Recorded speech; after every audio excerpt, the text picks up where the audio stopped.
We're very excited to be joined by Dr. Marc Lamont Hill and Yasser Qous. Thank you both so much for joining us. And to give a quick background on who our speakers are, Dr. Marc Lamont Hill is the Steve Charles Professor of Media, Cities, and Solution at Temple University. He's also the host of BET News and the Coffee and Books podcast. He's the author or co-author of 5 books, including the New York Times bestseller, Nobody, Casualties of America's War on the Vulnerable, From Ferguson to Flint and Beyond, Gentrifier, and the forthcoming book, Except For Palestine, The Limits of Progressive Politics. Dr. Hill is also the director of the upcoming film, Black in the Holy Land. His research focuses on the intersections between culture, politics, and education in the United States and the Middle East. And Yasser Qous is a master's student in the Department of History and Civilization at l'École des Hautes Études en Sciences Sociales in Paris.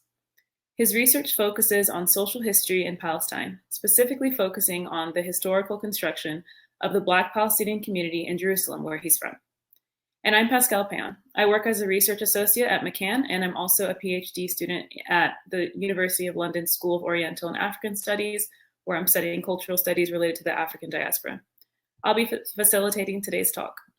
Behind the scenes, we also have my colleagues Hussein Khalidi and Sarona Bedouan. You won't be able to see them, but they'll be the ones writing to you in the chat bar and making sure everything runs smoothly. So before we start the conversation with our speakers, I'm going to give a brief background on today's topic. As most people know, George Floyd was brutally murdered by the police in broad daylight in Minneapolis, Minnesota on May 25th of this year. Much of the world watched the recording of the killing as George, with his murderer's knee pressed on his neck, suffocated for 8 minutes and 46 seconds. George was 46 years old and he was Black. This is just one recent example of the reoccurring dehumanization and killings that Black people experience in the US at the hands of the police and the criminal justice system. George Floyd's death sparked the largest mass movement in US history, with people protesting from coast to coast and even across the globe, including in the UK. According to the New York Times, over 20 million people in the United States have participated in these demonstrations. These demonstrations have been led by Black Lives Matter, a movement whose mission is to eradicate white supremacy and build local power to intervene in violence inflicted on Black communities by both the state and vigilantes in order to create a world where all Black lives matter. Black Lives Matter and the broader movement for Black lives have both repeatedly expressed support for Palestinian liberation. They've spoken out against the killing, oppression, and dehumanization of Palestinians by the Israeli state and have explicitly voiced their solidarity with Palestinians as part of their 2016 platform. This support is part of a larger solidarity between the Black American and Palestinian struggles for freedom. This has often come from recognizing the parallels between the Black American and Palestinian experiences of oppression. Both struggles have consistently called for dignity, justice, and equality in the context of oppressive, settler colonial, and institutionally racist states. Over the years, prominent Black activists such as Malcolm X, Angela Davis, Kwame Ture, also known as Stokely Carmichael, and Muhammad Ali have all voiced their support for Palestinian liberation against Israeli settler colonialism, oppression, and occupation. Many Black activist groups such as the Black Panthers, the Dream Defenders, and the Black Youth Project 100 have done the same. While it's obviously important to honor and continue the legacy of Black and Palestinian solidarity, this legacy also calls us to align with Black Lives Matter's mission to end anti-Black racism in all communities around the world. This means that we must also address anti-Blackness within communities of color, including within Palestinian communities. Black Palestinians face discrimination from both within Palestinian society and in relation to the Israeli state as colonial subjects. As Palestinians across the globe were quick to show their support for the Black Lives Matter movement, in a series of videos that went viral, Mariam Abu Khalid, a Black Palestinian actor, pointed to the double standards of this solidarity by highlighting the anti-Black racism she has experienced from her own society. In the videos, she details some of the frequent racist microaggressions and prejudices that unfortunately contribute to her experience as a Black Palestinian. We hope that today's talk helps shine a light on the experiences of Black Palestinian communities and the specific issues they face. Whether the enforcer of anti-Black oppression is the Israeli state or Palestinian society, as human rights advocates, we must understand that we must advocate for justice and equality for all Palestinians, including Black Palestinians who are often erased from the narrative of Palestinian liberation. So With this background covered, I'd like to start the discussion with Marc and Yasser. So my first question for you two is just to go over, who are the Black Palestinian communities of historic Palestine? What are their origins of these communities? Where do they live and why in these particular areas? Just to kind of give us a background. If we could start with Yasser for this question and then we can move on to Marc.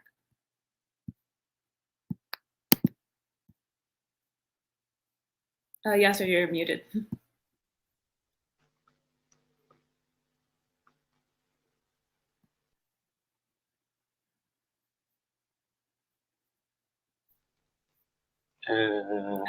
Yeah, I can hear you. You can hear me. Yeah. Sorry. Yeah. That's fine. Sorry. First of all, I would like to thank you for this invitation. I would like to thank Marc for joining this panel. Also, in order to talk about the Africans that they are, or the Black Africans that they are living in Palestine. But in order to understand the situation of the Black Africans, we have to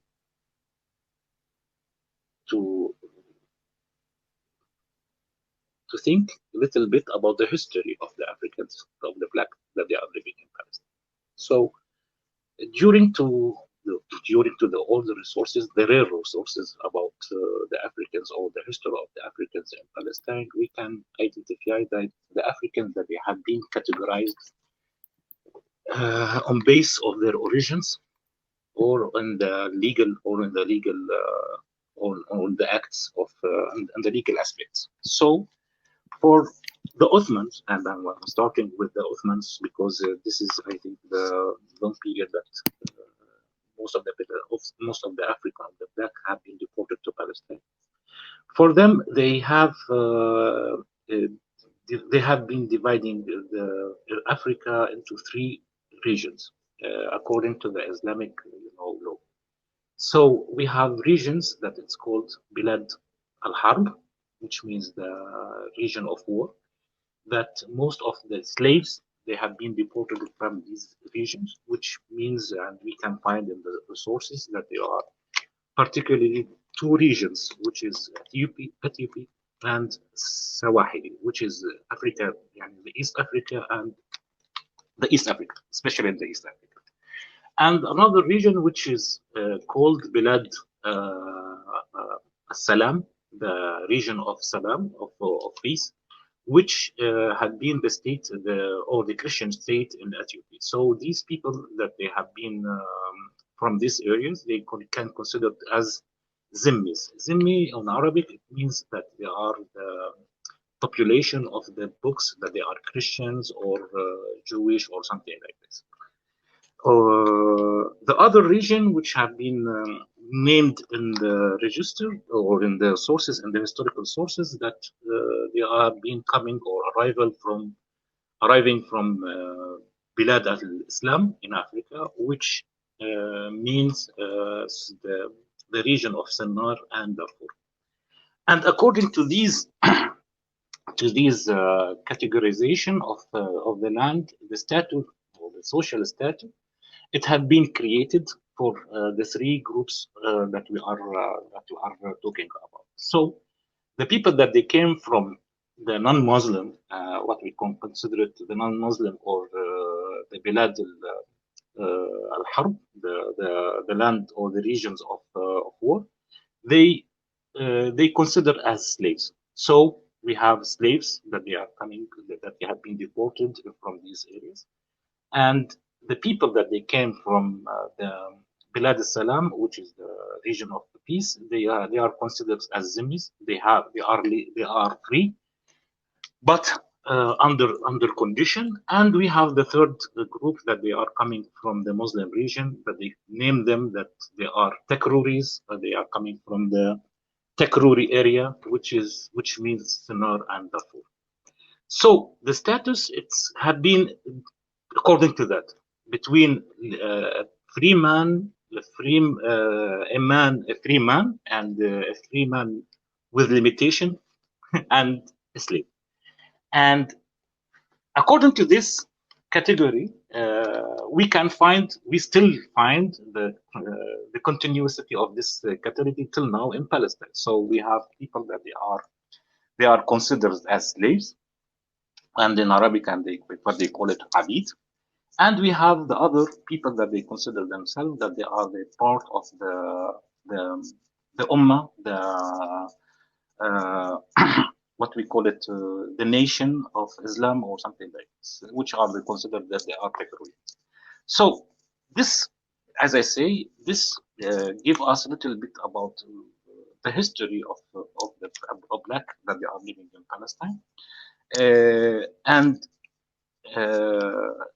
till I think the end of the Ottoman Empire, the majority of blacks that they have been residents in Palestine, they have been slaves.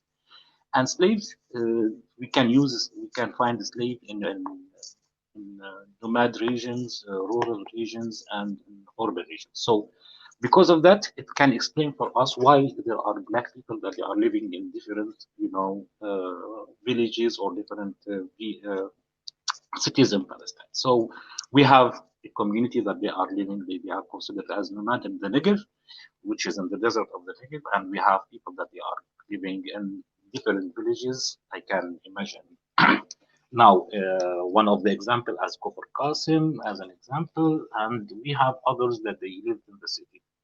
And I think this category also give us an indication about whom these people. So the people that they used to live in the nomad and the rural area, they were in the majority they were slaves, and in the cities they were the free or the free people that they are the the Muslim community that they are and the Christian community that they were living there.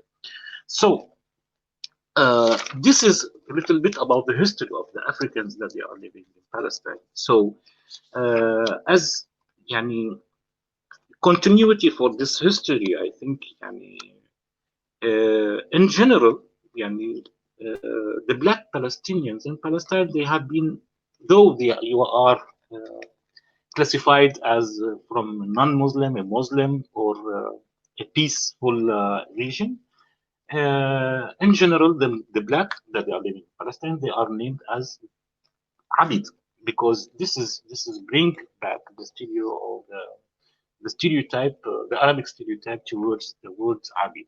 Though during the history of enslavement in Palestine, there were white white slaves, but they haven't been considered in the same category as the black slaves. So we have also in the slaves we have different categories. So we have the slaves that they or different nomination or different names for the slaves. So it's not like in America we can't.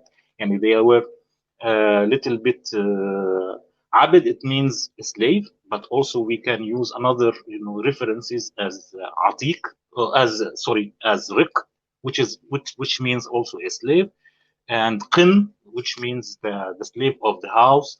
And there were a little bit categories between different slaves, and also the woman slave, they call them in different denomination. They call one of them, they call it which is in sexual relationship with her owner or her master, they call her Sariya, which is normally it had been a white slave, and the other they call them Jaria. Jaria, that means that she works in the house, or she do different kind of servitude. So servitude.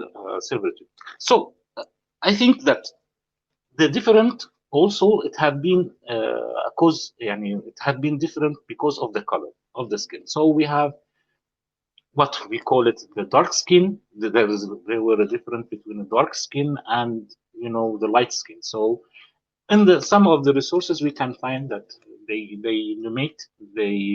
name the people that according to their color of the skin, they say black slave or red slave and white slave. So it's also a way in order to classify the slaves that we use in Palestine.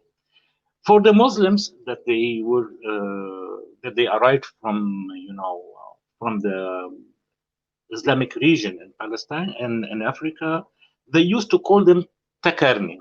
But really, this is the name that it had been given for them. This is not the real name that that they used to be identified.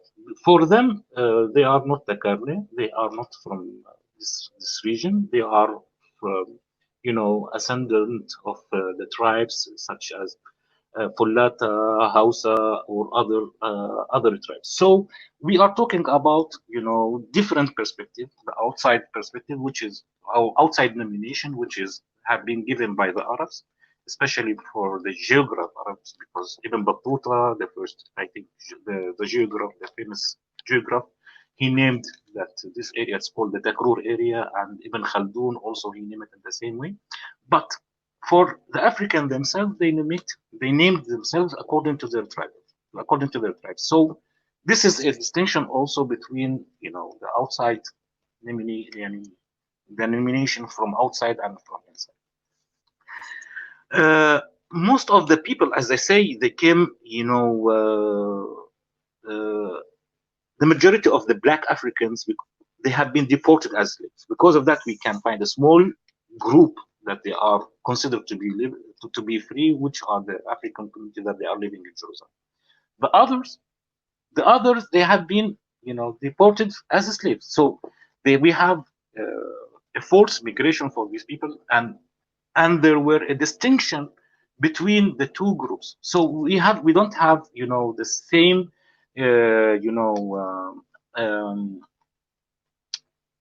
we are not classified in the same thing. And most of the time, our ancestor or our first generation as Palestinian from from Black from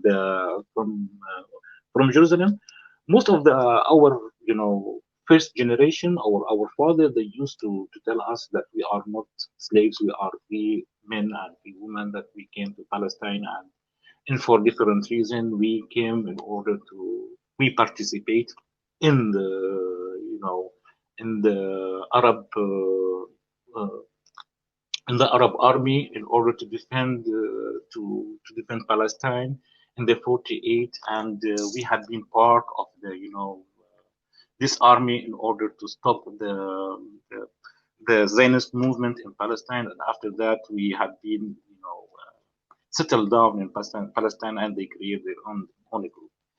So this is what we can consider it as the distinction. For the Black Africans, as I say, Black Palestinians that they are living in Palestine, they are living in different locations. So we have Blacks that they are living in, now they are living in cities, villages, refugee camps, and also in Negev, and as considered as a business. So we have a different categories of location where there are the groups of African, and I don't want to say communities because there is a big discussion about if we have communities or not, if we are a community or not. But really we have only we can consider groups that they are joined together and they are living in a separated neighborhoods in different locations. So in Jerusalem they are living in a small two ribats, and in Gaza they are living in a quarter which is called the quarter of the Summer there in Khan Yunis, and in other places it's the same issue. Thank you for that. This is what I can say about the history of the African. Thank you. Marc, is there anything you would like to add to that?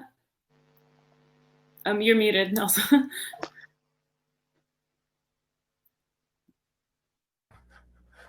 Okay, yeah, you're good. Hear me now?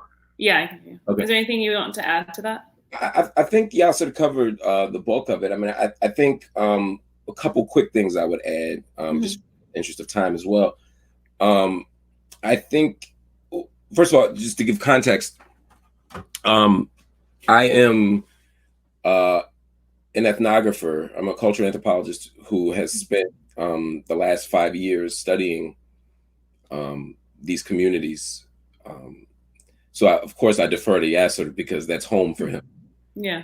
And so his insights are going to be more deeply entrenched than mine could ever be. So I want to begin with that premise that I'm an outsider, a very much an outsider to this.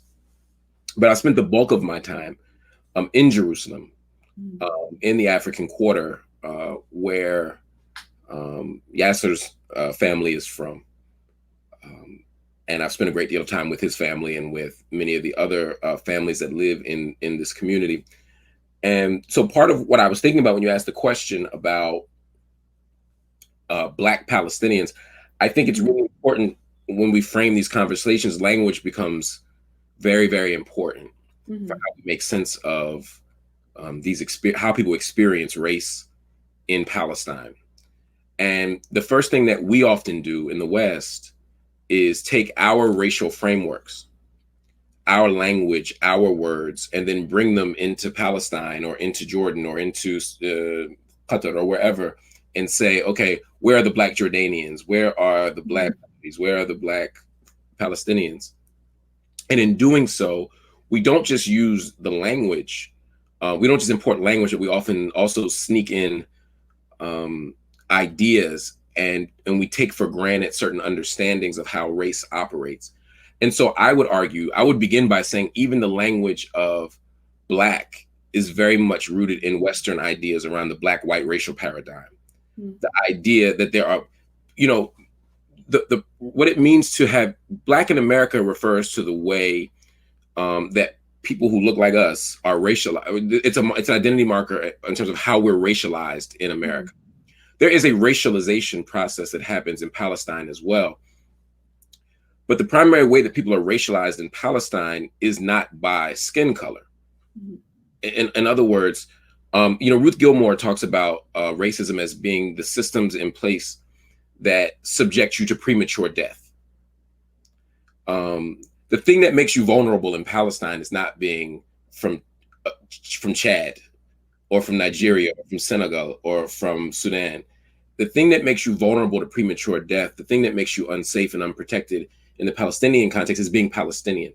And so it's the racialization of the Palestinian that is the thing. So part of why I'm always skeptical of the language, the frame of Blackness, is because it makes people think sometimes, even as I'm working on a film on the entire kind of historic Palestine, and we begin to ask questions about what it means to be Black in the Holy Land. I'm doing that with irony, my language of Black in the Holy Land. The first thing people say is, oh, wow, so there's Palestinians and they're oppressed, and then the Black ones must be super oppressed.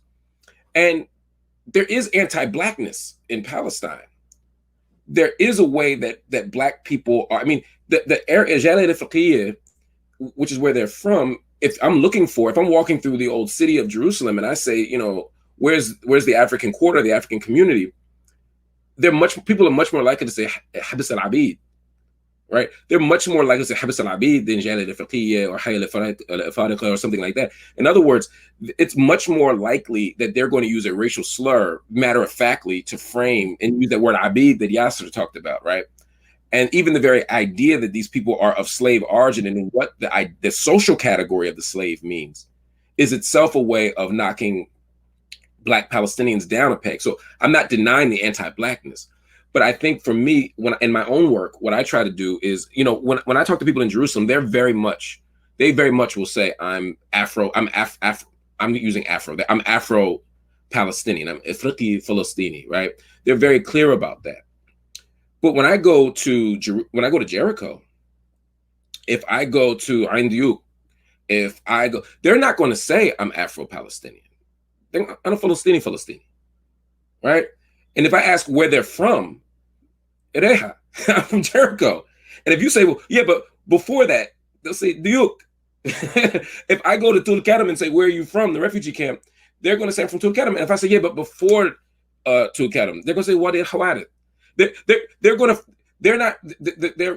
understand that somewhere in the back is Africa, but their primary identity is not African. That's why it's Palestinian, and that's why Yasser's point is so important. So for me, what I like to say is, and this is the academic in me, we always need to tweak language, but for me, I talk about Afro-Palestinians as being people who identify directly with their African origins and who can trace them. Yasser's point's an important one, right? The Afro-Palestinians, their narration story is that we came here in the last 100 years. We were pilgrims. We were in the Arab Liberation or Salvation Army. We were deeply invested in the resistance movements, right? In 48, prior to 48, and then even in 67, right? So much of the resistance narrative is look at what's her name? Yeah, Fatma Barnawi, right? Again, a Jerusalemite, right? Look at her resistance, right? We are citizens. We are Palestinians. We are dying for Palestine. We are resisting for Palestine. We're being incarcerated for Palestine. But Africa's in the backdrop, right? They still know their Salamat tribe. They still know their Fulani. They still know where they're from, right? Very much so, right? I mean, I'm sure Yasser's family, Chad, right? Yeah. Yeah. So I can say, Yasser, your family's from Chad. I can go his next door neighbor and say, okay, his father's from Chad, his mother's from Nigeria. I can say his one's Fulani, one's Salamat. Right? We can go all around. I can go to each house in his village and find out where they're from. But I can't do that in these other places, right? If I go to Rahat and say, where are you from, right? If I go to Rahat or if I go to Beersheba, right? They know they're from somewhere. They can see their own skin. Yeah. And they know that there was some Bedouin slave trade. But again, there's often the way that they narrate their experience and talk about their journey is very different. And so for them, instead of saying Afro-Palestinian, for them, because they don't self-identify as Afro-Palestinian, this isn't me attaching labels to them. It's me talking about how they talk about themselves. I call them Afro-descended Palestinian, African-descended Palestinian, or Afro-descended Palestinian, meaning Africa's in the backdrop. We can look at them and see that. But Africa being in the backdrop is not how they self-identify or how they self-narrate. So for me, those are the two distinctions. But I do think it's important, and just to say one last thing, which is to Yasser's point again, the group that Yasser's talking about, again, they come from 4 places: Senegal, Chad, Nigeria, and Sudan. They arrived here in the 20th century, largely. Many were religious pilgrims, and this is what he was getting. Many were religious pilgrims. There was a time where after you made Hajj, and this doesn't really happen as much as anymore, but there's a process of kind of purifying or taqdis at Hajj. I mean, like there's a way that you complete or consecrate. There's no exact English word for it, but there's kind of consecration or holification of the Hajj by going from Mecca and Medina to the third holy place. Third holy place. The third holiest place, right, which is Aqsa. So they would return there. Some would find love. They found love there. They got married there. They had children there. Some decided that they wanted to be defenders of the mosque, right? They wanted to be security, but particularly Senegalese men were often found to be powerful security forces. Again, what does that mean? We can talk about what that means, playing into stereotypes about the African body, about physicality, about violence. But they were asked to do that. And then the Grand Mufti of Jerusalem, Al-Hajj Amin Husseini, found an incredible affinity with these people, and not only wanted them to be defenders of the mosque, but wanted to create space for them. So the 2 Rabat that he's talking about, which are right in front of Bab al-Majlis, right in front of the Aqsa compound, which at one point they've been Mamluk prisons, they've been Ottoman. I mean, they've been a few different things, but you have two buildings at one time were prisons, right? The hanging prison and the blood prison. Now they're places where people live. They're given that land by Al-Hajj Amin al-Husseini, but it's paid by the Jordanian Waqf or the Jordanian trust, and it's a symbolic fee they pay. But they live there. So you have a community of Afro-Palestinians who live there, who are Palestinian, right? But they also have a very complicated relationship. And I know I'm probably cutting across some of these questions, but I think it connects. They have a very complicated relationship also to the community. They are Palestinian. There's no doubt about that. No one doubts their Palestinianness, right? But some of them also have very different relationships to the state. For example, there's a brother in the community. There are some people. I give you an example. One is from Chad. I'm thinking about Muhammad. Actually, no. Let me not use names. Forget Muhammad. That didn't happen. There's a whole other person who, couldn't get a Jordanian passport. Right? They couldn't get. They have an iqama. They have a like a permanent. It's like me. It's like me, Mark. Right. Exactly. As an example. So you're a perfect case. But one of the interesting is some people older than you, when they were there during Jordanian occupation, the Israelis said, you get a Jordanian passport. And the Jordanians gave people passports, but some of the Afro-Palestinians couldn't get the Jordanian passport. They said, because you're not Arab. Yes. You're not Palestinian. Now understand, there are people from Turkey, of Turkish origin. No one was questioning their Palestinianness because they've been there long enough. No one was questioning the people who were Lebanese. I mean, if you look at some of the historical records, there was a time prior to the kind of fortification of the nation state where people would travel from place to place. And you could even switch. I mean, the idea of the passport was far less rigid when the nation state was still a nascent idea. My point is, Afro-Palestinians, despite being Palestinian, they couldn't get the Jordanian passport. They said, go to Chad, right? In fact, Mahmoud Jeddi will tell you this story. So I can say Mahmoud Jeddi, Mahmoud Jeddi will tell you the story. He said, they told me to go to Jordan. And Jordan said, no, go to Chad. And Chad said, well, no, we're colonized. So go to the, and so he's traveling and nobody wanted them, right? Because there's a way that they were illegible as full citizens because of their blackness. Or because of their color, their blackness, right? So there's a very complicated dynamic here. So when I think about the origins, but nonetheless, these people came from these countries, they're here, they haven't gone anywhere, and they're not planning to go anywhere. Despite the fact that there's a push to get them out, not because they're black, but because they're Jerusalemites. And the commitment is to get all Palestinians out of East Jerusalem. Yeah. And because they are Palestinian. Exactly. Of course. Because they are Palestinian. Because they are Palestinian. But I want to just to add something, because we are talking about the history. Some of the people also, Mark, they came as refugees because, especially from Senegal, because during that period it was the colonization, it was the French colonization, and most of them they have been participating with Othman bin Fodo, and there were a lot of groups that they have been,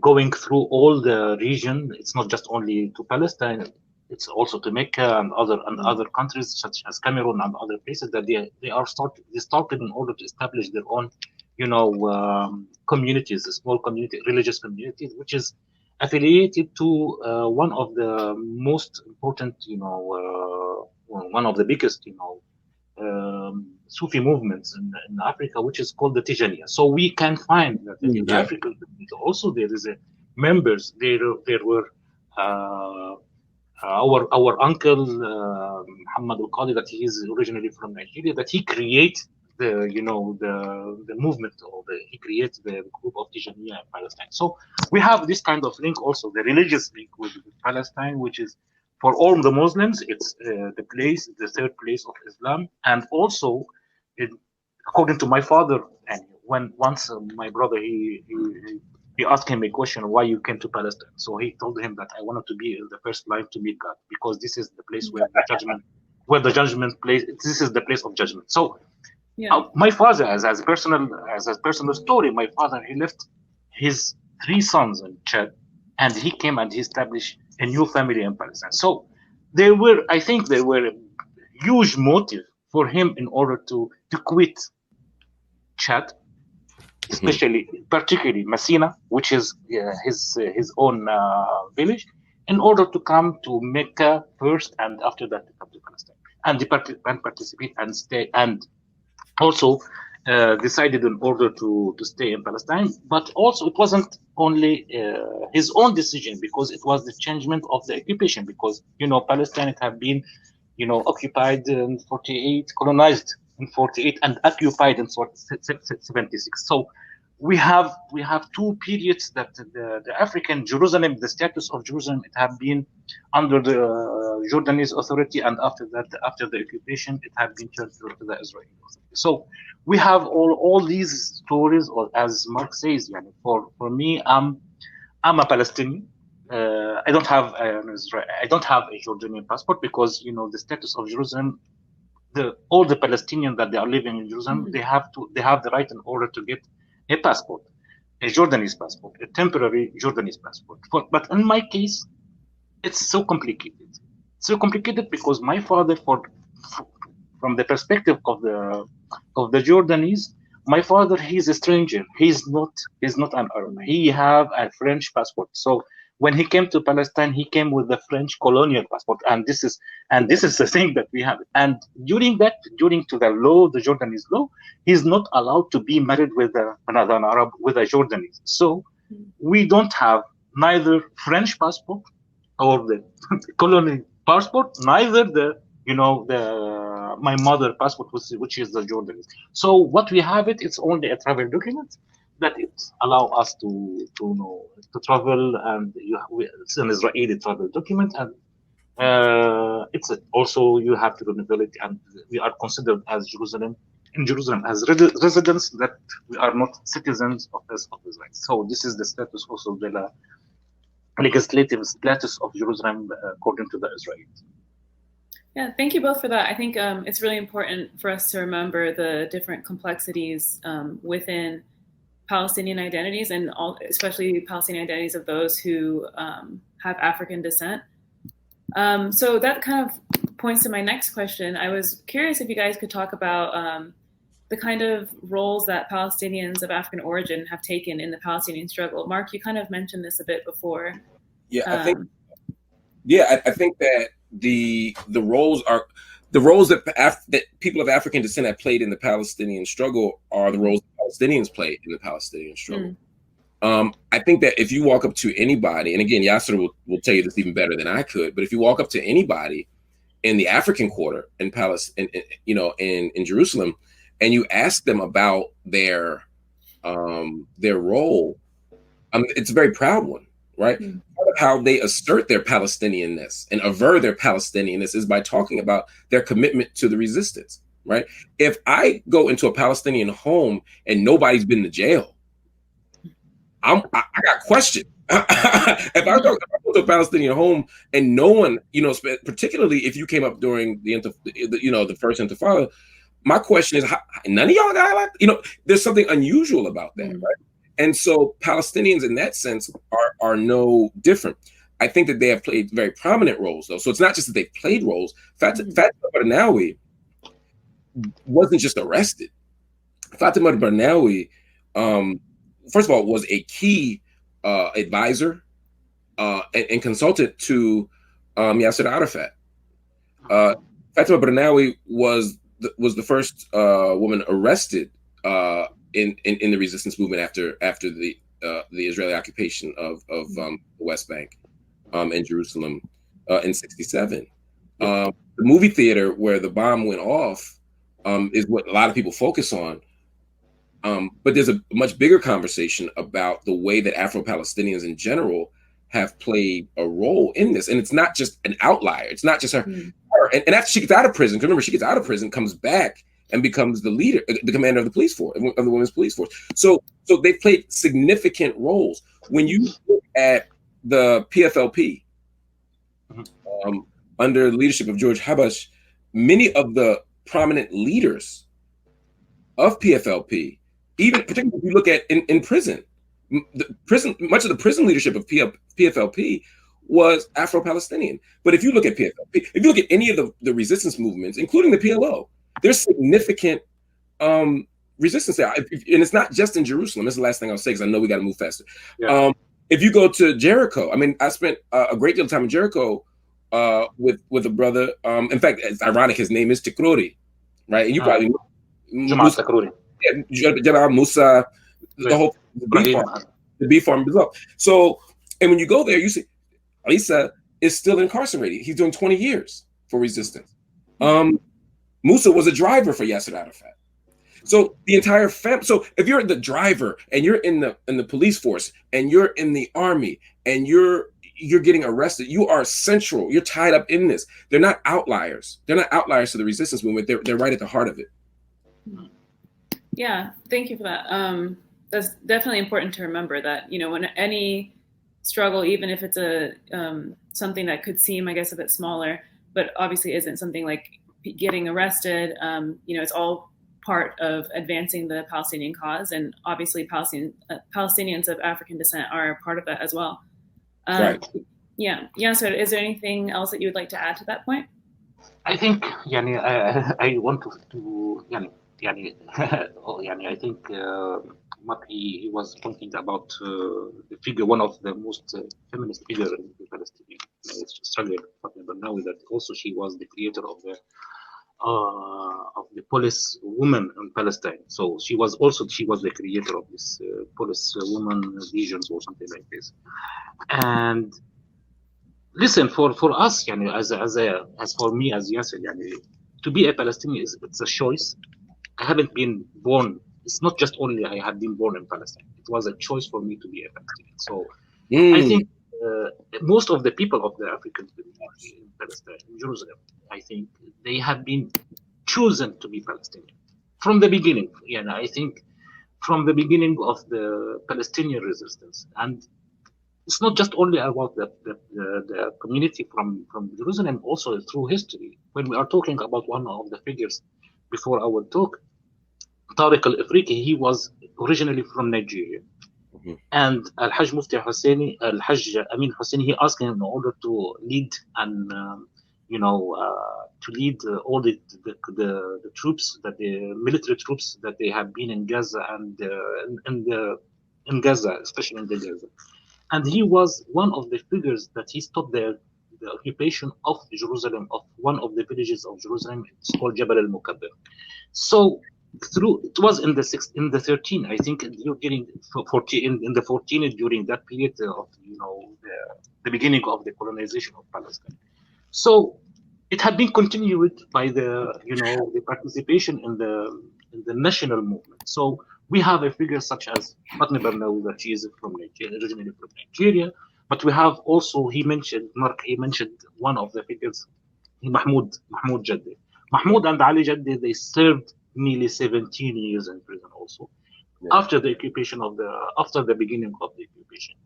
And we have a lot of brothers and sisters that they have been serving different periods in prison and they have been participating in the resistance, in all the battles of the national of a national struggle. So when we are talking about the participation in Lebanon, they have been the Black Palestinian, they have been presenting there. There were one of the articles that it had been published by the Black Panthers with an interview with a Black from Haifa, that he was participating in the resistance in Lebanon. We have other brothers. The brother of Fatma Barnawi, he had been also part of that. We have martyrs in Lebanon. We have the first martyr in the second Intifada in 2000. His name is Osama Jaddi. So during all the history, we have been engaged, and it's not only the Black that they have been in Palestine, and we can talk about other Blacks that they have been also coming to Palestine and be participating in the resistance. I will talk about one of the story about one of the Sudanese. His name is Musa. And Musa, he was one of the members of the PFLP that they crossed the borders in order to make a military action in Palestine in the beginning of the first Intifada. Musa, he served nearly 13 years in prison, and now he is working in the Palestinian embassy in Sudan. He came from Sudan and he joined the resistance in Lebanon, and he had been trained there. And after that, he decided in order to come and to sacrifice his life to Palestine. We call them Fidaiyin. We call them Fidaiyin because they came in order to sacrifice their lives for Palestine. He had been captured, and he spent 13 years in jail. And after that, the Shalit exchange, he had been released, and he stayed a little bit in Gaza. And after that, he decided in order to go to Sudan. So we have a long history of engagement of Black. It's not just only the participation in solidarity. It's an act. I think it was much more an act, and to be active in the Palestinian, liberation. Thank you. I just want to be tiny thing, and I promise. No, it's fine. The other thing is that sometimes we think about resistance in these grand ways, joining military, some act of violence, some act of political commitment, which are all part of resistance. But the Afro-Palestinian community also, I think what we have to think about is the everyday acts of resistance that they engage in. Again, the Afro-Palestinian community in Jerusalem is positioned directly in front of Aqsa Mosque. So whenever there is an argument, whenever there's a settler march, whenever there is any kind of violence, they are the front line of it. Whenever there's an attack on Aqsa, and this goes back to you go back to the 1920s in terms of being security forces for the mosque. But when you live in the and when you're going to Aqsa, when you're going through the old city and you turn into the African Quarter to get to through Bab el Mejlis, that's where everybody lives. Mm-hmm. So if somebody sneaks through there and sets off a bomb or does harm to somebody, they're the most vulnerable as well. So imagine being the African community in the most contested piece of religious real estate, maybe in the world, in the most contested city, in the most contested side of the most contested city of the most contested region, maybe in the world. So Afro-Palestinians are the epicenter of all of this. And so on a day-to-day basis, you can't walk through the African Quarter and not be taunted. If you sit there for a day, you're going to be taunted by settlers. You're going to have things thrown at you. You're going to have security forces harass you for no reason. You get what I mean? When they're trying to put metal detectors in Aqsa, and then there's a resistance, the Afro-Palestinians are right there. So they're just day-to-day life is resistance, even if you're not trying to be all, anyway. Yeah, no, thank you. That's really important to add, just how their existence, like all Palestinians, but their existence is resistance. So that kind of takes me to my next question, which kind of focuses on discrimination, of course, from Israel, but also somewhat from within the Palestinian institutions. And Yasser, you kind of pointed to this a little bit earlier when you're saying the terms that sometimes Palestinians use to describe Palestinians of Afro descent. So my question is, what does it mean to be a Palestinian of African descent in relation to the types of discrimination they face from other we could say non-Black Palestinians or Palestinians who are not of African descent, or Palestinian institutions, as well as the same time dealing with the oppression from the Israeli state and Israeli society, because not only, of course, the Israeli state is racist, but also the Israeli society, of course, is also strongly anti-Black. So kind of and I want to direct this question to Yasser since this is your experience. So I want to ask, what is this experience like? I mean, obviously it's hard to probably summarize but yeah, could you speak to that a bit? I will tell you a little bit story about. I will start with the story. When I was young, I think when I was 14, I have been in prison, and during the investigation, the investigator asked me, "You are Black. Why you are participating in that? Why you are throwing stones?" So I replied, "I am a Palestinian." I think.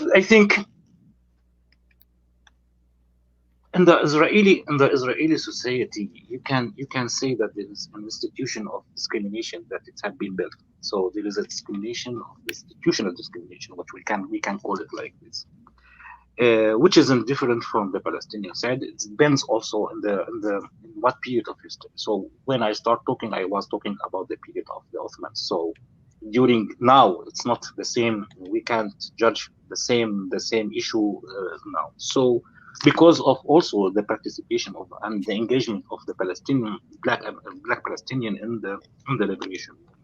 So, but as Marc he say, when you are going around in the old city and you are asking about the African Quarter or Algeria, there are some of the people that they will say, oh, Habs al-Abid. I think also in Jericho it's the same, which is the prison of the slaves. And in Jericho, when you say I want to go to Ain Duke, they will say Abid Duke, which means also the slaves of the Duke. So I think that there is a discrimination, but I think in the Palestinian society it's not. It's a racial. There is this kind of racial discrimination against the African, but also there is a question of class. So this is also there is a discrimination. Now, before 3 years or 4 years, I think in Ramallah, there were discrimination from the people of Ramallah against the people that they are coming, or the laborers that they are coming from the north. They call them that they are from, I forget the name. So they caricature, I mean, they name them in a way that they are discriminated. So so if you are, you know, if you are from the city, it's different that you are from the, you know, from the refugee camp. If you are from this class, it's different from that other class. And inside the Palestinian society, we have this also this kind of categorization that is followed by your class, your, you know, your class. And I think it's much more about the class, about the who, your background, where you are coming from, if you are a refugee or something like this, or something like that.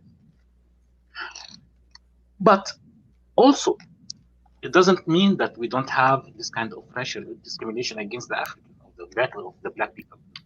It doesn't mean like this. It doesn't mean. It means that they are, for them, for the Palestinian society, some of the Palestinian society, we are invisible. Sometimes we say that, oh, is there an African community? Is there an black communities that they are living in Palestine?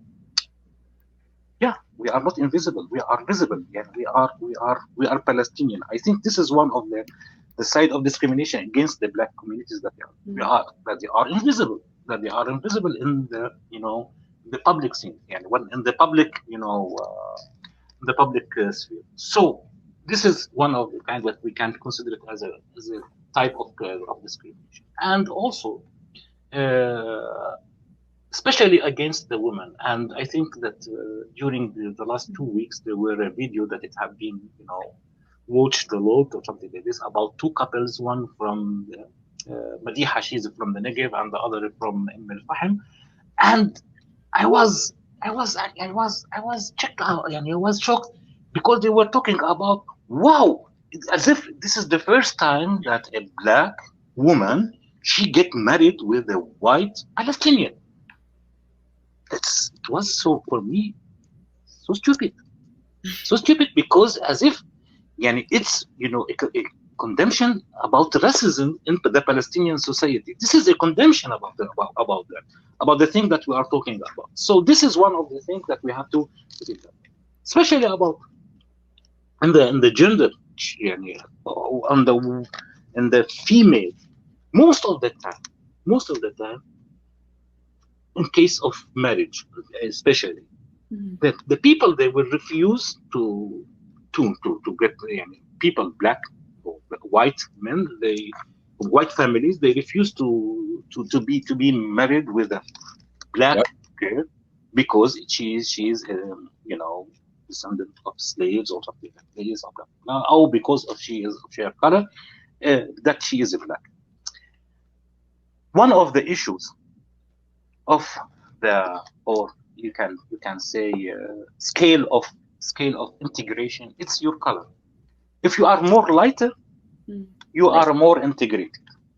If you are more darkness, you are more discriminated. So this is a range that also that it's practiced in the Palestinian society. So people that they are much more lighter, they are much more integrated in the society, because they are considered that they are similar to the white people.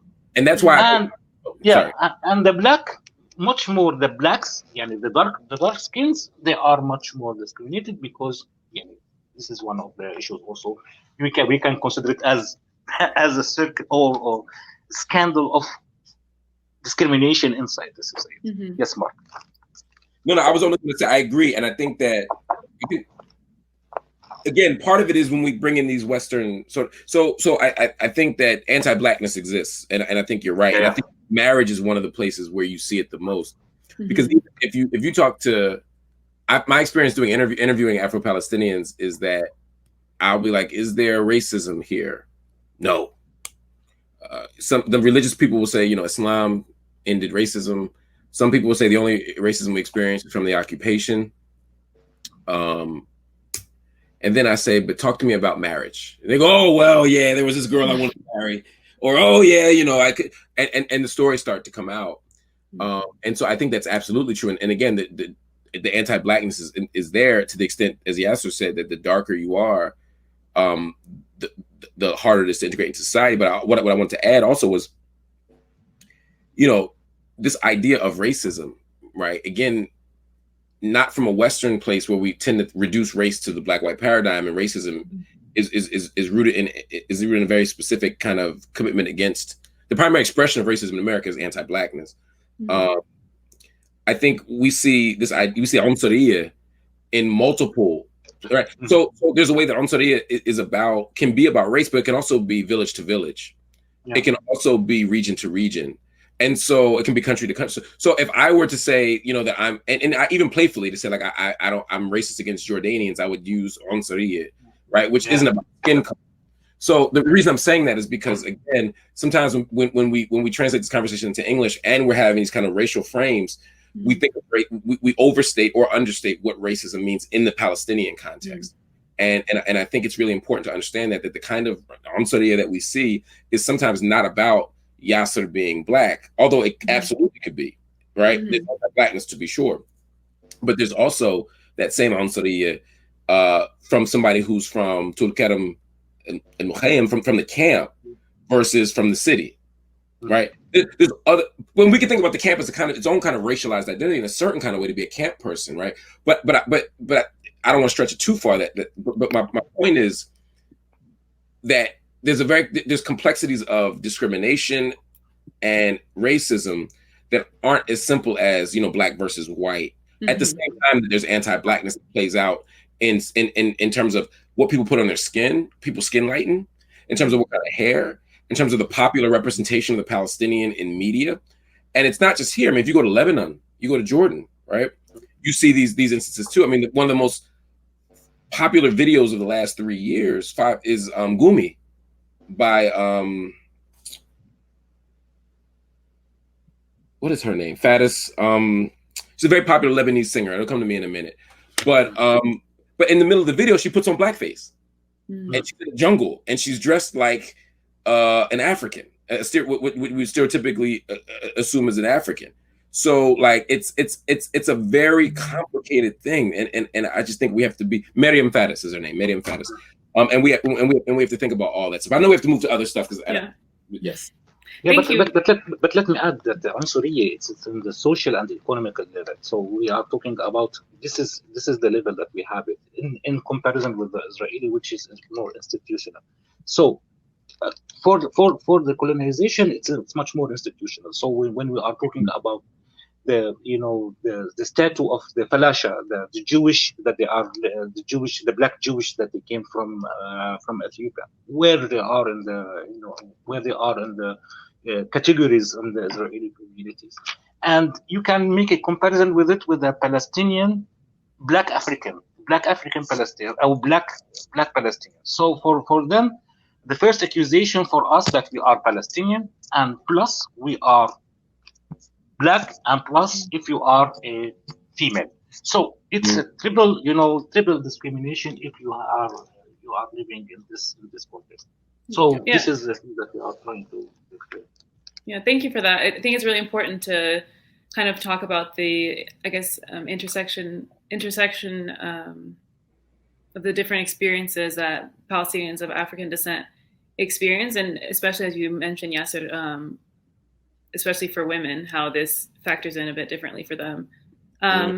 So for our next question, we only have about 5 minutes, but I wanted to ask how Black movements in the U.S. view the Palestinian struggle through the lens of anti-racism, and what have some of the consequences been of this mutual solidarity for both movements, both historically and currently, and why the solidarity is still relevant and important. So if we could start with Marc for this question. I think that historically, so there's a few, I'll be quick, but this is a complicated question. Yeah, I understand. All right.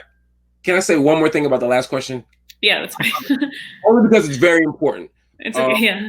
The Ethiopian Jews, because we've only talked about Black, Afro-descendant sort of people, Palestinians, but there's also this question of the Ethiopian Jew, what we call Falasha, which we prefer to call Beta Israel, right?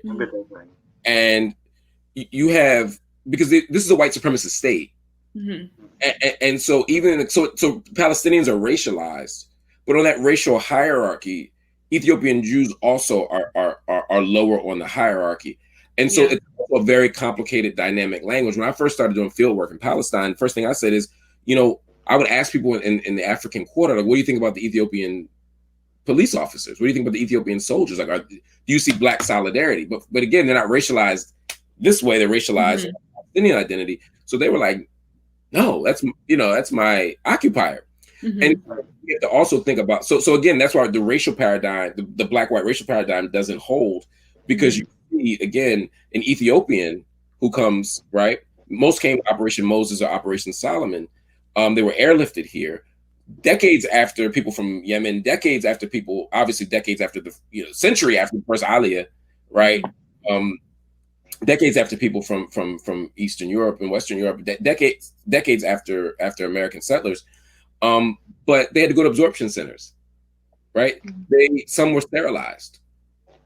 They were seen as outsiders, right? Juxtapose that to the Russians who came in the 80s, right? So there's a way that the Israeli racial project has room for Ethiopians for demographic reasons, but still frame them as lower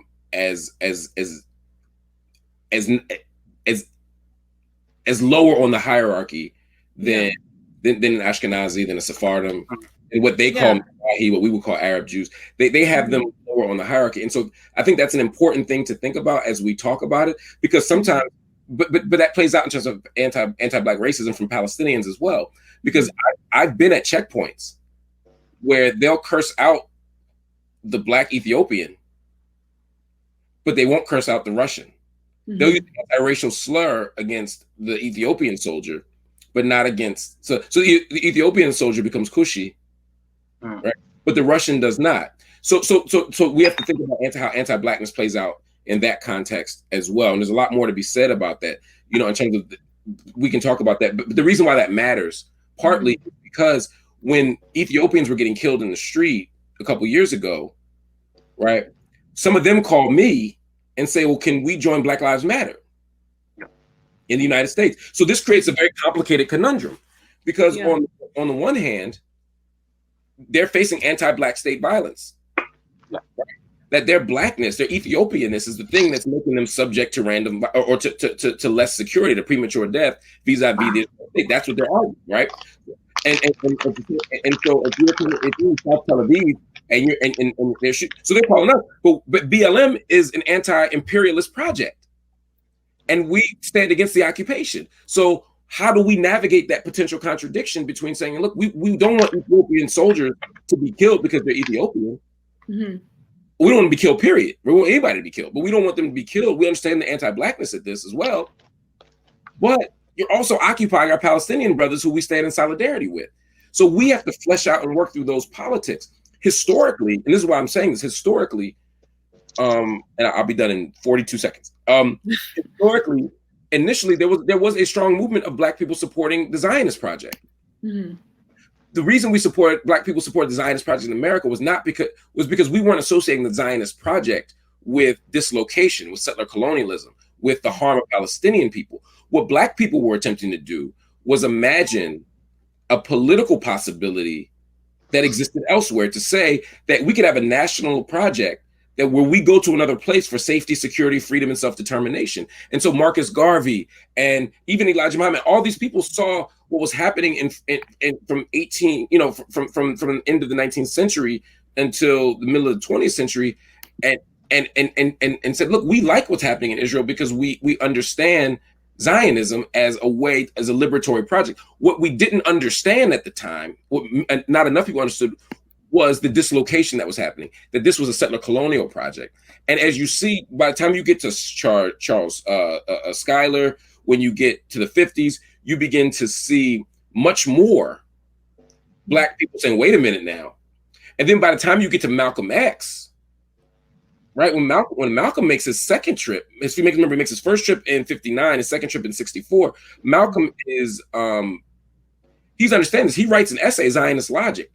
After the Nexa, after the war, the 67 war, SNCC, the Student Nonviolent Coordinating Committee, writes a newsletter framing this as criticizing Israel, talking about this as a colonial project. After the Bandung Conference, right, you began to see a shift in sensibility in terms of oppressed brown people coming together and saying, we have to fight colonialism. It became an anti-imperialist struggle. And so, yes, the first half of the 20th century, Black folk very much identified with oppression, but they saw anti-Semitism, they saw the pogroms, they saw the Holocaust, and they rightly said Jewish people deserve safety and security. But when we saw what the Israeli state began to look like, we understood something different. So Du Bois had a very problematic position, right, in 48.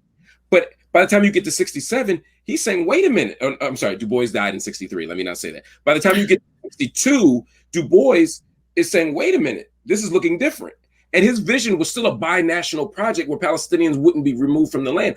Dr. King is often called a Zionist, but but by the time before King dies in 68, he didn't want to sign on to the basic letter. He didn't want to take photo ops in Nazareth or in Bethlehem on a holy trip, because he didn't want to be associated with what he saw was a growing problem, and really was a much more than growing problem, in the West Bank and inside of Israel. So it's a complicated story, but it was an anti-imperialist struggle. And that is why today we still have an anti-imperial, anti-colonial movement here, but we also have to frame this as an anti-racist struggle. One of the things we have not done sufficiently is frame the struggle for Palestinian freedom and liberation as an anti-racist struggle, because then we could see this as a global anti-racist struggle. And understand the racialization of the Palestinian and that being the thing, again, that subjects them to premature death. Yeah, thank you so much for that. I think that's a really great way to summarize how this issue not only deals with anti-imperialism, but also with anti-racism, and how, you know, people in the U.S. have been able to take part of that struggle, or at least stand in solidarity with Palestinians. So yeah, again, thank you both so much for that. So before we move on to questions from our viewers, could you each recommend maybe a couple resources on the topics that we've discussed today, so people can look into that to further their knowledge on this topic, because obviously this topic is very broad. Maybe what we could do in the interest of time is maybe is send out a book list. Oh yeah, that would be perfect. That'd be better. But on the topic of race in Palestine, Afro-Palestinian, not a lot written. Like Yasser and I have read every article. And it's a handful of articles, a few journalism. It's not a lot. I'm writing a book on this right now, partly for that, doing scholarship on this right now for that reason.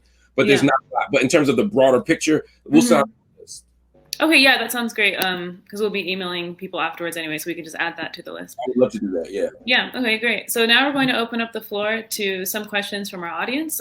So we would love to answer all of your questions, but due to the number of attendees and the time, we might not be able to answer everything. So apologies in advance. Let me just pull this up to see some of the questions. So one question is from Zaha Hassan.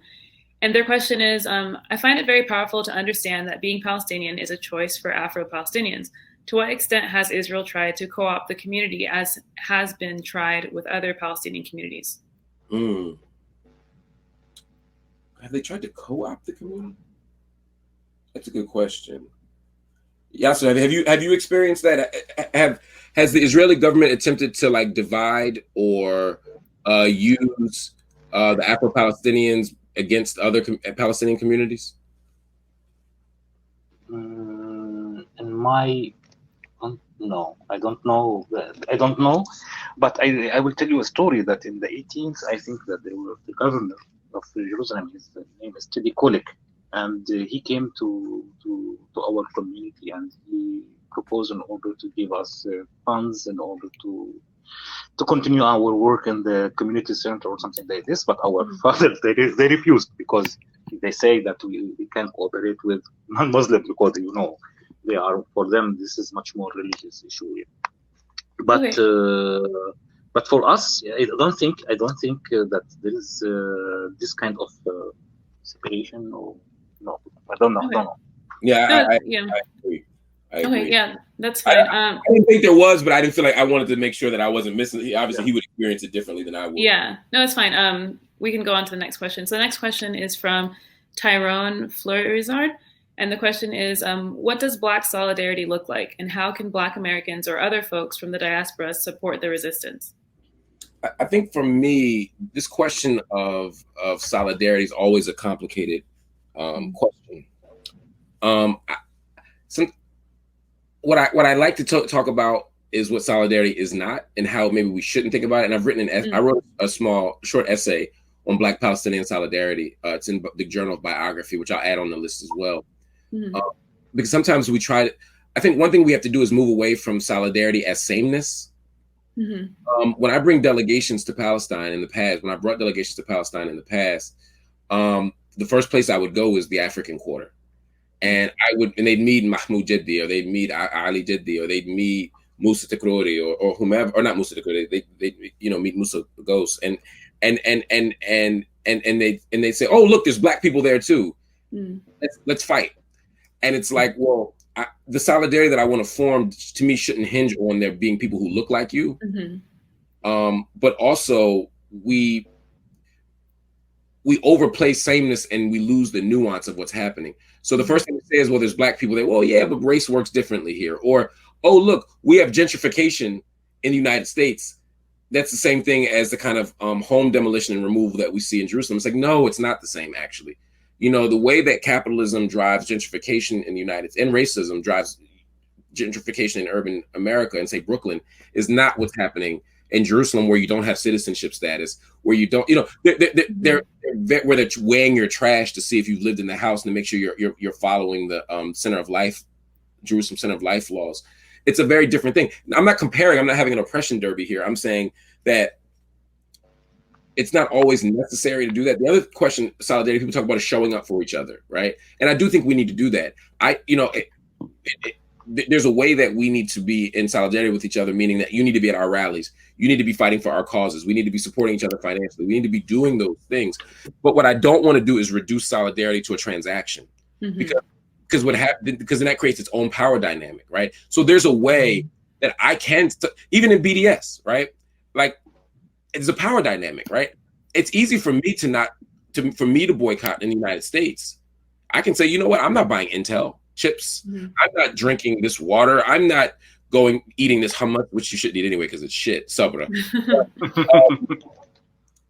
But how can I tell someone I remember being in Lid one day, and I was I was like, wait, I thought we were boycotting this water. And he's like, what? I gotta go 10 kilometers to get another bottle of water. Yeah. You know what I mean? So it's like we have to understand that showing up for one another doesn't mean I do this for you and you do this for me, because we're not all, we don't have the same power dynamics. So I know I haven't said what solidarity is. I said what it isn't. But I think we have to find ways to support each other, to advance each other's political projects, and to see ourselves as part of a collective struggle. That's what solidarity means for me. But we have to make sure that it's on the proper terms. Yeah, and I think that's a really important thing to point out, because a lot of times I think people do kind of view solidarity as in like trying to find who's most similar to them around the world and standing up with them. But it shouldn't be like that. Right. Yasser, do you have anything to add to that question? I think conscience and knowledge about the others, and this is the key. I think this is the key that we can. After that, you can decide what are your positions, and we don't have to tell the people what are their position and what they are engagement, but they have to know. I think that the most important thing is to know that. And if you ask me about when Marc was saying about Black, as a community, we are isolated. On all our life, we have been isolated. We don't know. We are not linked with our African roots. Yeah. And I think this is one when we are hosting a group from Africa, it's a celebration for us. It's an Eid, as we say it. This is a way that we bring back our knowledge. We rebuild our bridges with our roots. This is the thing that we are, and I think this is much more important for us. In order to, I think the first step in order to create and solve the bridge between all the solidarity, all the people that are fighting for the same cases in the world. Yeah, thank you for that. So our last question is from Nadine Aranki, and the question is, can the speakers talk about the difference between racism in Palestine and the rest of the Arab world for people of African descent? And Yasser, if you want to start with that one. It's for me it depends. It depends. If you are talking about the example of Kuwait, they are considered that they are unknown. unknown, that they have no rights, they are not considered as a human, they are not considered as anything. In Yemen also they are different, they have a different nation, they are called Harratin, they are called Khallasi. In North Africa they are called in different nominations. So I can't reply, and we don't know really. And this is one of the problems, one of the biggest problems that we are facing, that we don't know about our history. We don't know about what is happening in these, Arab countries, and what are the obstacles that the Black Africans that they are facing in their daily life. Because of that, we are trying to, as now as activists or from the Arab world, and also academic from the Arab world, we are trying to create a resource center in order to give information about the different situation of the Black in the Arab world. And this is the aim, in order to enlighten the things, in order to just share the information about other of the world. Because one of the problems that we are facing in order to rewrite the history of the Africans, that most of the history, that it's an oral history. We don't have sources, we don't have access to sources in order to rewrite the historiography of the African communities. And we are facing the same, this problem. And also the most important thing, that all the articles that have been written of the Africa, and it have been written outside, from outside perspective, not from our inside perspective. And this is the moment that the Black Africans, that they have to create, to rewrite their own history from their own perspective. And this is the moment, I think this is the moment that we are trying to use it. Thank you. Yeah, it's always important for people definitely to write their own stories and their own histories. Marc, would you like to add anything to this question? I think he hit the nail on the head. I think that, again, this idea of racism, again, these I'm always unpacking words. So the idea of racism. There's also this question of tamyiz, right? This idea of discrimination. Yeah. And making these distinctions. So, for example, he mentioned Kuwait, the population we'd call Baduns, right? Yeah. The idea of being without a Baduns, it's a question of origin, but it's also a question of citizenship. And so part of what we have to think about is the way that systems are established that are bound up not just in skin color, but in caste, in class, in slavery history, etc. And I think when we see in Palestine, even the resistance or the reluctance for people who are of a history. I mean, I can't tell.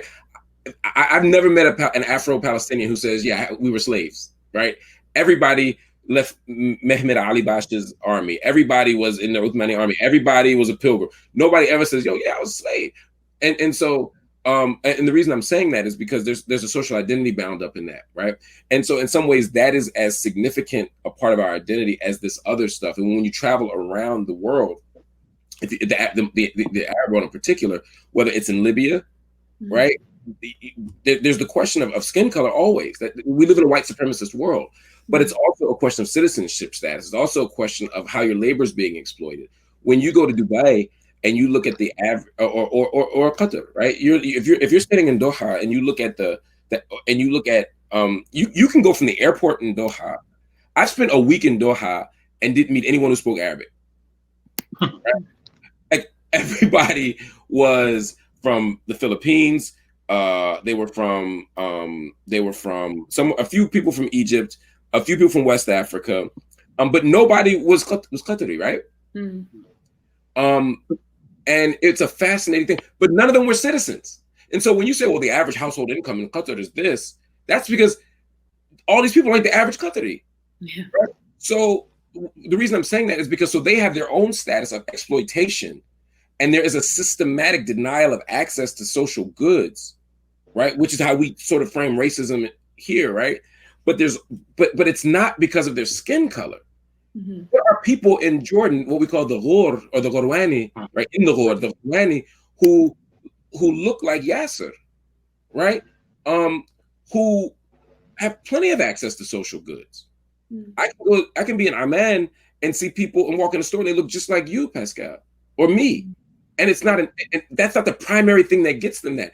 But there are people who are as white as your whitest white man, but they left during the Nexa in '67, who will never have permanent Jordanian status, and while they are not marginalized in the way that they could be in other places, they will never have full citizenship because of their Palestinian identity, right? Yeah. So it's complicated, you know, and so the way racism plays out, Sudan. I mean, anyway, I don't want to go on and on, but if you look in Sudan, if you look, I mean, everywhere we go, there's racism, and it's not just it's everywhere, and we have to hold tight to that too. Yeah, that's it's a very important thing to remember. Unfortunately, that it is just a white supremacist world, but also that, you know, there's different like complexities within every society, like based on different things, and it's not always just down to someone's skin color. So I think we have time for one more question. This question is from Manishta Sunia. And the question is, they said, I was wondering if the speakers could expand on gendered anti-Blackness with regards to the personal and cultural, such as kinships, but also with regards to gendered labor in resistance work, also perhaps sexuality/queerness. Can I go first only because I have to leave? Yeah, that's I have another event in 3 minutes. That's fine. First of all, we can't talk about race without looking at the intersection of gender and sexual identity in lots of ways. So the first thing I'd say is part of how the Israeli state has operated with regard to these issues is to position itself through the Orientalist lens as the kind of alternative to Arab barbarism, right? We're racially progressive, right? We're gender progressive. We're sexually progressive. So the practice of pink washing, the practice of even greenwashing, right, in terms of environmental abuse, these practices are used to divide folk. That's not to say that there aren't significant concerns and critiques we need to have within Palestine around sexual identity. I mean, if you look at what happened with Qous, the organization, and the type of resistance and violent resistance that they experienced at the hands of the Sultan, at the hands of the PA, we could just see one. This is one of many examples of how queer identity is absolutely not welcomed within these spaces. We have to be honest about that, right? We have to be honest about the way that happens. We also have to be honest about how much of anyway, that's a whole other conversation we could have about some of these organizations, like Aswat and other organizations in Israel that tend to focus on white women and their needs, not the needs of queer men, trans folk, et cetera, et cetera. All of that is part of the conversation we need to have. In terms of the gender piece in terms of gendered labor, one of the things we have to look at is that the way that gendered labor happens, not just along racial lines. If you walk through Jerusalem, there'll be women selling all sorts of wares, all sorts of food, all sorts of vegetables. And the reason why they're doing that is because oftentimes these are women, first of all, after a certain age. So part of it is being able to pass through the security checkpoints after a certain age more freely. Part of it is that men aren't being allowed through. So these women are often early in the morning going through villages, going through bushes, circumventing the checkpoints to go there to sell stuff to bring back to their homes and villages. And because they have Hawiyah, but they don't have Iqama, they don't have the permit, the Jerusalem permit. If they get hit with a fine, the fine could be 500 shekels. And so if you get hit with a 500 shekel fine when you only made 400 shekels that month, you're jacked up. But my point is, so much of the household income comes through the gendered labor of Palestinian women. So you see, at least in Jerusalem, I can't speak as much. And I got to be honest, this isn't my primary area of studies, but I can tell you that the gendered labor of women in Jerusalem, and Louis, we can talk about Aswat, but I can tell you, let me be more clear about Aswat. What I say is many queer Palestinians have expressed that concern about Aswat. That's not my critique of Aswat. I've worked with Aswat, I've organized with Aswat, but many Palestinians have expressed concern about Aswat in terms of them focusing more on issues of queer identity that exclude trans folk and exclude some other issues that are happening. Again, I think it's more complicated than that as well, Louis, but I needed to be clear about that, and thank you for that corrective. So, but yeah, in terms of gendered labor, that's what I would say. But I think there's not enough conversation about the particular ways that both racism and discrimination operate against women. So, for example, if we look at in terms of body image, in terms of representations, right? In both in the African Quarter and in other places that I've seen, again, the promotion, the anti-Black promotion leads to skin bleaching. It can lead to other unhealthy, physically unhealthy choices. If you look at, if you, again, I don't want to reduce gender issues to issues like marriage and beauty, but these are the issues that have been expressed to me by the people I study.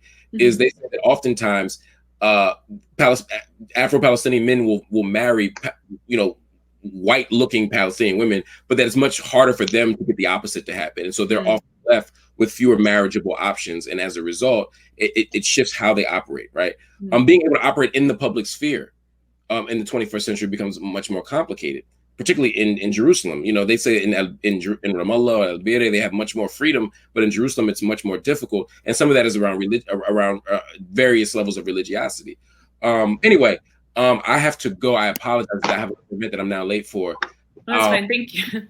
But I want to thank all of you. I want to thank McCann. I want to thank you for organizing this. I want to thank everybody who has made this happen, and of course Yasser. This is my first time meeting Yasser, so it's virtual. But I'm going to make a point to meet you in France so that we can sit down and have some coffee and really talk and learn from each other. But it's a pleasure to sit with you, my brother, as well, and learn from you. And to all the 379 people out there, thank you for spending some time with us and hanging out with us. It's been an absolute pleasure. You are totally welcome to France. Thank you both so much. So we've reached the end of our talk for today. So thank you so much again to our speakers for giving their time and their fascinating insights. And thank you to everyone who's joined us for your time and engagement and questions. And if you've enjoyed today's talk, there's a number of ways you can support us. So if you can see at the bottom of your screen, there'll be a donate section. You can, for those of you who are able to make contribution, you can donate there, and you can also share our activities with your communities and join us at upcoming events. We've also now added all of you to our mailing list if you aren't already on it. So you'll be receiving updates on upcoming events and talks that we're hosting. We'll be holding another talk in the next month with the details to be released soon. So you should be able to see that. Please follow us on social media. At Instagram, it's at McCann Writes, and we're also on Twitter and Facebook at McCann Writes. And finally, just a reminder that we record all of our virtual talks with English subtitles. So you'll be receiving recordings of today's talk in the next few days. And thanks again for joining us. And I hope to see some of you at our upcoming events. And I hope you have a great day. Thank you so much.